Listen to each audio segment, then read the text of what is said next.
À l'occasion du colloque des leaders pédagogiques 2022, nous avons demandé à quelques personnes participantes de prendre un moment pour partager avec nous, autour d'une table et de micros, leurs expériences autour d'enjeux relatifs au leadership dans leur milieu. Mon nom est Maxime Pelchat et bienvenue dans Leadership partagé, une série d'entrevues balado présentée par le Récit de l'enseignement privé en collaboration avec le Cadre 21.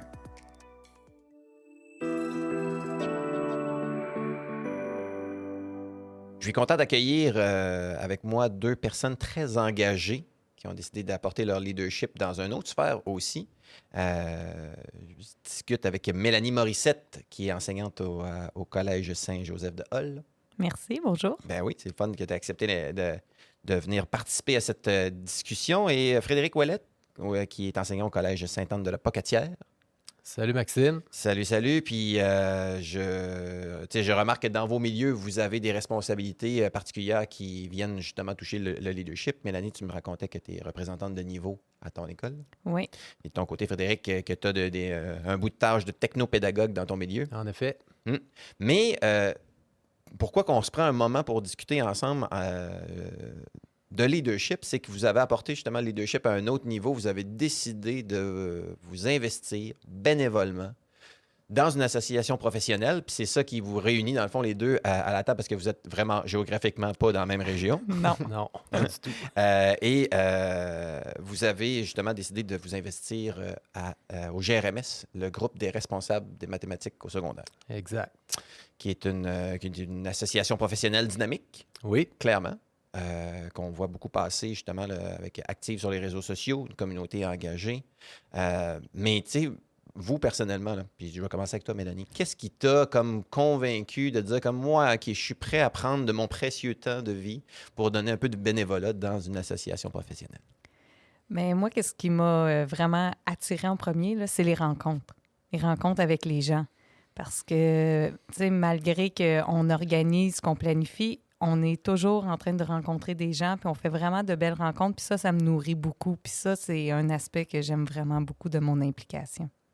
Très intéressant. Puis toi, Frédéric, là, je pense que ça fait un petit peu plus d'années, dans le fond, que tu es impliqué au GRMS. Ouais. Moi, ça va être ma 6e année au sein du GRMS, au sein du conseil d'administration. Au début, c'était vraiment... quand on m'a approché pour faire partie du CA, c'était... le feeling que j'avais, c'est qu'on croyait en ce que je présentais, puis avec les formations que je donnais, toute la promotion que je faisais pour l'avancement des mathématiques. Donc, il y a des gens qui se sont dit, ça serait intéressant que tu fasses partie du CA. Puis, j'ai embarqué. Puis, je me suis dit, pourquoi pas? Ça va me prendre du temps, ça va me demander de l'énergie, mais je voulais, en fait, j'étais conseiller pédagogique à l'époque. Je voulais faire la promotion de l'enseignement des mathématiques, d'essayer de faire différemment en mathématiques.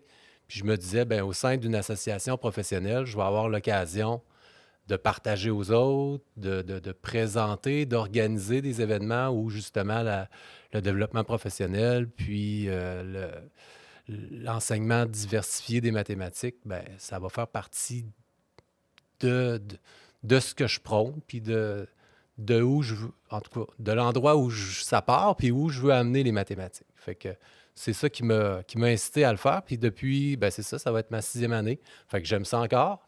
J'aime ça m'impliquer encore. Absolument. Ça demande énormément de temps, c'est sûr, c'est du temps bénévole. Mais en bout de ligne, je me dis, ça rapporte assurément à des élèves quelque part au Québec, et des fois même un petit peu plus, parce qu'on commence à rayonner un petit peu en dehors du Québec avec le GRMS aussi. Fait que non, c'est vraiment quelque chose que j'aime, puis que j'espère poursuivre quelques années. Encore? Oui.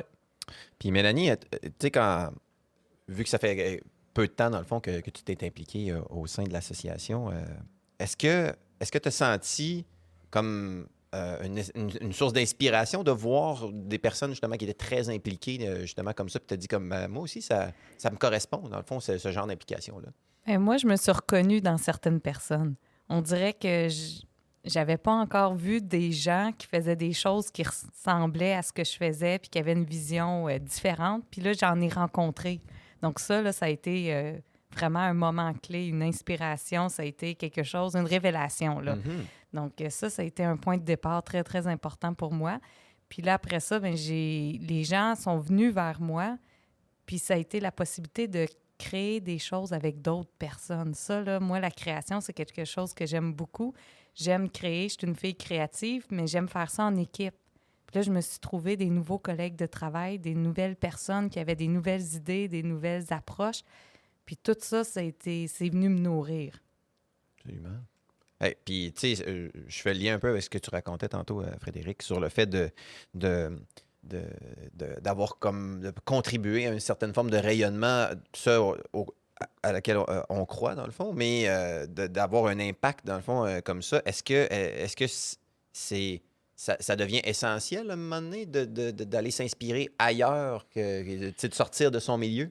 Ben, je pense qu'actuellement, c'est une nécessité, ou en tout cas, on a tellement d'opportunités d'aller voir justement des choses qui se font ailleurs. Puis c'est un peu ça qu'on essaye de promouvoir au GRMS, de partager les idées, de partager sans nécessairement juste les bons coups, mais c'est quoi les essais que tu as fait dans ta classe? Puis avec les réseaux sociaux, bon, on a la page Facebook du GRMS ou on a d'autres réseaux sociaux. Mais là, les enseignants qui essaient des choses, ben, on voit qu'ils publient, premièrement, ce qu'ils essaient.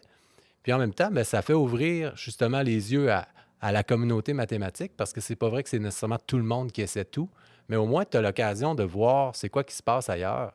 Puis si tu le vois, ben au moins, tu sais que ça existe. Tu as des chances de l'essayer, en tout cas, parce que c'est ce qu'on essaie au GRMS, en tout cas, je pense que la majorité des formateurs, ou en tout cas des gens qui viennent animer à notre congrès, puis là, aux événements qu'on fait, bien, il y a beaucoup la place de l'erreur. Fait qu'on se donne ça comme adulte, le droit de se tromper, mais au moins de l'essayer.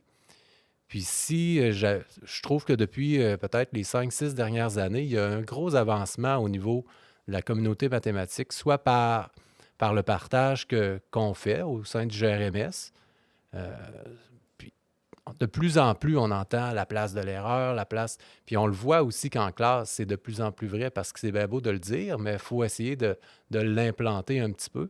Puis c'est ça, ça commence à rayonner pas mal. Puis je pense qu'avec le partage des activités, le partage des façons de faire, le partage de juste des photos, des fois, de « Ah, j'ai essayé telle activité, ça fonctionne ». Donc, ça donne des fois la chance aux autres de connaître, ces activités-là, puis de dire « Bon, ben si eux autres, ils l'ont fait, ça doit se faire. Ça se peut que ça marche, moi aussi. » Fait par du vrai monde, dans des vraies écoles, ça. Avec des vrais élèves. Parce que le GRMS, nous, on fait partie du conseil d'administration du GRMS, mais le GRMS, c'est la communauté mathématique. C'est les gens qui font vivre le GRMS. Donc, c'est ça. Si on continue de montrer ce qu'on fait, puis ce que les autres font, ben ça va permettre justement de rayonner. Puis moi, mon rôle, quand j'étais CP, c'est ça que je me disais. Quand je faisais la promotion d'une activité, peu importe que ce soit un enseignant à Gatineau ou un enseignant à Amos qui l'utilise, mon objectif, c'est qu'en bout de ligne, il y a des élèves quelque part qui en bénéficient. Parce que si on veut que les choses avancent, c'est pas pour paraître cool comme prof de maths, c'est parce qu'on veut que les élèves apprennent, comprennent mieux, puis en bout de ligne, aiment un peu plus faire des mathématiques que quand ils sont rentrés au début de l'année. Mm-hmm.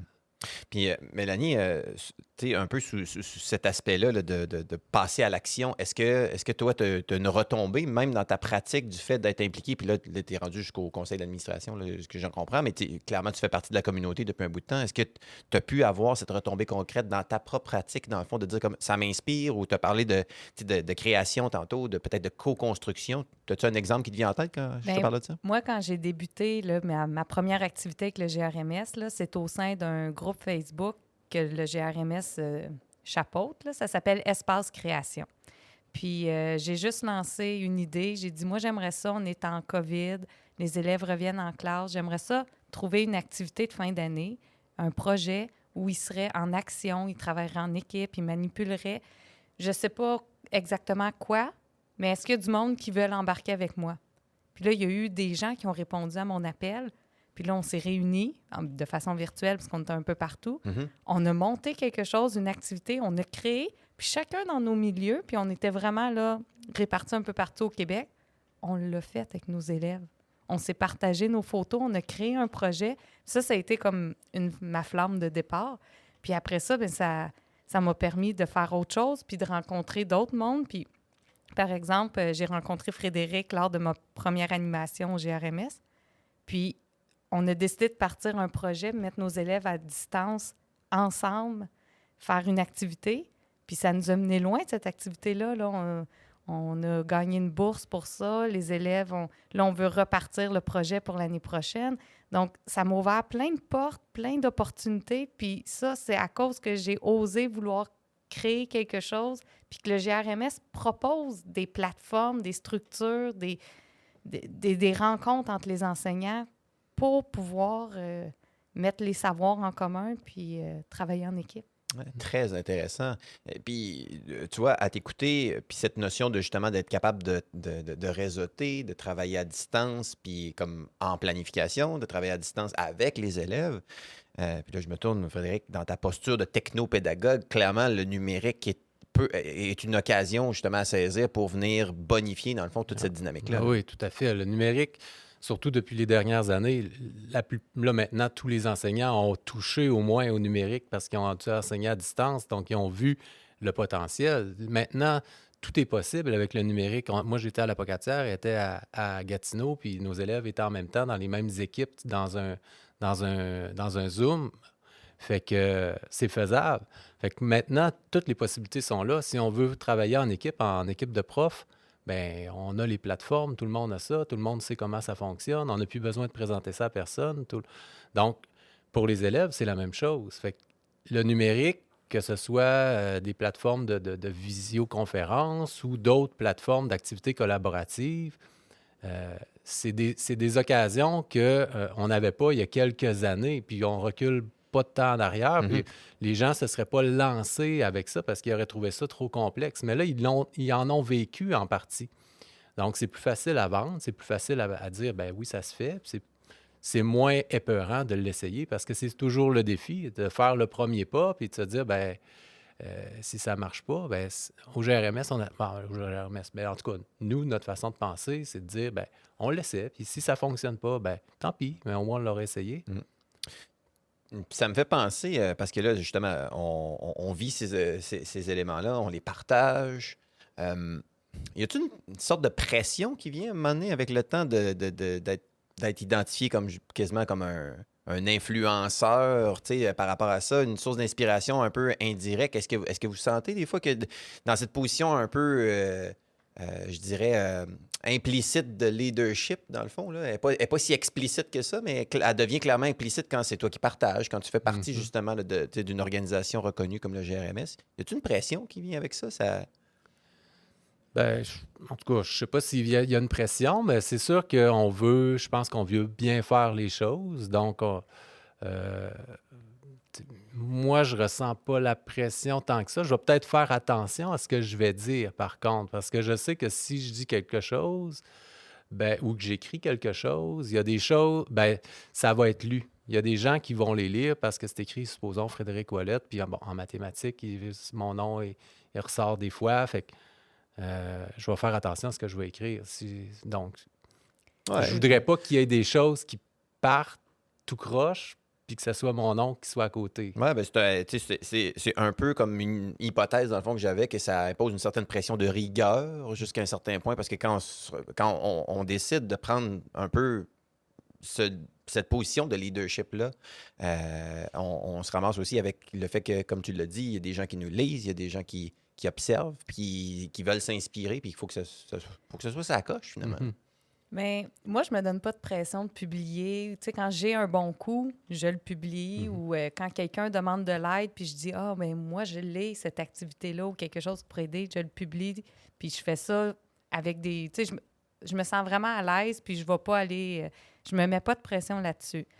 Ou que là, je commence à ressentir un petit peu de pression, c'est plus que tu t'exposes, plus que tu publies, que tu participes à des événements comme le colloque, bien là, ça fait en sorte qu'il y a des gens qui viennent vers toi puis qui te demandent « Tu pourrais-tu monter un atelier sur ça? Tu pourrais-tu monter une formation sur ça? Tu pourrais-tu? » Puis là, bien, ça, je trouve que c'est un petit peu plus de pression quand on nous donne un mandat précis à transmettre, à faire, à donner à des gens. Mais là, tu veux dire les bonnes choses. Tu ne veux pas te tromper. Est-ce que je dis les bonnes choses? Est-ce que c'est juste qu'est-ce que moi, je pense? Donc, c'est d'aller valider avec d'autres gens. Moi, ma stratégie, c'est je montre ce que j'ai à Tu sais, je me fais mon plan, mon PowerPoint, puis après ça, je vais valider avec d'autres personnes pour voir si qu'est-ce que j'ai monté est correct. Puis normalement, c'est bien fait, là. Mhm. Mais c'est cette pression-là plus que quand tu commences, c'est ça, à publier puis à être présente, ben il y a des offres qui arrivent à toi. Puis là, ben quand que... C'est ça. Faut... Mais c'est intéressant, parce que je dois avouer que c'est une autre hypothèse que j'avais en tête aussi en posant la question. Puis je me disais, comme il peut venir cette espèce de pression qu'on se fait solliciter. Puis que là, on veut bien faire, on veut partager, on est plein de bonnes intentions, on veut répondre. Puis là, à un moment donné, on peut devenir peut-être un peu submergé, on peut devenir... Est-ce que... Puis on revient à cet élément de temps. Là, vous avez décidé de vous impliquer bénévolement. Puis on pourrait peut-être terminer un peu la conversation là-dessus. Comment on trouve l'équilibre, notamment dans la gestion du temps, quand on décide de, en plus, s'impliquer bénévolement comme ça, là, C'est sûr que le temps, c'est... faut trouver une façon de gérer tout ça. Faut trouver aussi une façon de mettre nos priorités. Puis peut-être dans mon cas, c'est rare que je vais dire non, mais des fois dire non Ouais. à certaines choses. Bon, mais tu sais, Et en même- quand on s'implique dans l'association ou que dans une association quelconque, on met de l'énergie là. Après ça, on a des formations qu'on est demandé pour préparer. Tu sais, on essaie de répartir notre énergie. Le défi, c'est de jumeler avec la vie de famille puis tout ça. Ouais. Donc, c'est tout ça aussi. Est-ce que le pouvoir de la communauté qui est comme créé, puis qui est animé, puis qui est là, qui à ce moment-là, le leadership est vraiment partagé avec une partie de la communauté aussi? Est-ce que une des pistes de solution n'est pas de peut-être oui, savoir dire non, mais de savoir peut-être où diriger parce que je connais quelqu'un qui aussi a une expertise, qui a une facilité, qui a des ressources justement par rapport à ça, puis faire un ricochet peut-être à quelqu'un d'autre? Il y a aussi le travail d'équipe. Ouais. Tu sais, quand tu t'entoures de bonnes personnes, ben tu peux partager les tâches. Puis, c'est ça, la clé, c'est s'entourer de personnes avec qui tu aimes travailler puis tu as confiance. Comme ça, tu sais que si tu délègues une tâche à cette personne-là ou tu sépares les tâches, bien, ça va bien se passer. Puis je pense que le travail d'équipe, en tout cas, dans mon cas, moi, j'essaye tout le temps de m'entourer d'une équipe avec qui j'aime travailler, puis ça m'économise du temps. Mais oui, ça en demande, mais il y a un retour, hein, quand même. On reçoit beaucoup. Tu sais, quand que quelqu'un partage ses activités, ses tâches et tout, il y a une petite économie là, malgré que tu en donnes beaucoup de temps. Ben, je pense que c'est un beau mot de la fin, ça, pour résumer un peu tout ça, que cet engagement-là qui est significatif, que vous vous mettez en position de leadership, ben, vous donnez, mais clairement, vous recevez aussi. Ouais. Puis c'est probablement une des retombées les plus positives, dans le fond, de Puis ça. moi, j'encouragerais les gens à s'impliquer dans des associations, peu importe la discipline ou peu importe la raison. Je pense que justement, d'aller chercher, ça ouvre tellement d'opportunités, ou en tout cas, ça ouvre les yeux aussi. Puis de travailler avec des gens qu'on n'aurait jamais eu la chance de côtoyer ou de... Tu sais, on fait des super rencontres. Puis c'est... En tout cas, moi, même si c'est demandant, je pense que ça vaut la peine de s'investir un peu, au moins dans son association ou, tu sais, comme membre de faire partie de l'association sans faire partie du CA, ben c'est gagnant. Donc, l'appel à l'action est lancé, C'est Frédéric. ça. Ça aussi, c'est un excellent mot de la fin. Merci, Mélanie. Merci, Frédéric, d'avoir accepté mon invitation. Ça fait Merci à plaisir. toi.